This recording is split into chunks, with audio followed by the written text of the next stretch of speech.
عارفين وانتوا داخلين فرح وشامين كده ريحة الورود وريحة الياسمين. الريحة دي ما بيختلفش عليها ناس كتير، كلها بتعجبهم. معظم الناس بتحب الرائحة دي، فبتفضل داخلة وخارجة من القاعة علشان تفضل تشم الريحة دي. يا جماعة، دي ريحة اللي أنا بشمها دايما في بيربري لندن الحريمي. بيربري لندن الحريمي يمكن راضت أذواق كتير من الناس، لأن هي افتتاحية من الزهور مع اليوسفي. واليوسفي مش ظاهر فيها قوي، اللي ظاهر فيها الورود أكتر.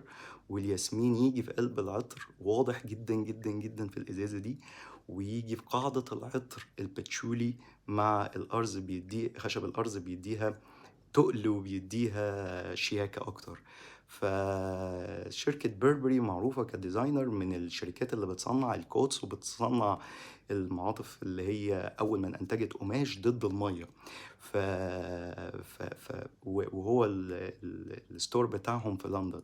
فبيربري ده أول ستور اتفتح في بيربري. طبعا بالنسبة للأداء والثبات، أنا بشوفه أداء كويس مرضي، وفواحان برضو كويس ومرضي بالنسبة للحريمي. وبالنسبة للرجالي، دي بقى القنبلة بقى الكبيرة. دي قنبلة السينابون والتبغ التحفة، كأنك كده معدي من جنب محل سينابون. فدي يشرحها لكم أكتر ويعرفكم بيها أكتر الفيديو بتاع أستاذ عمر نبيل. وشكرا لكم.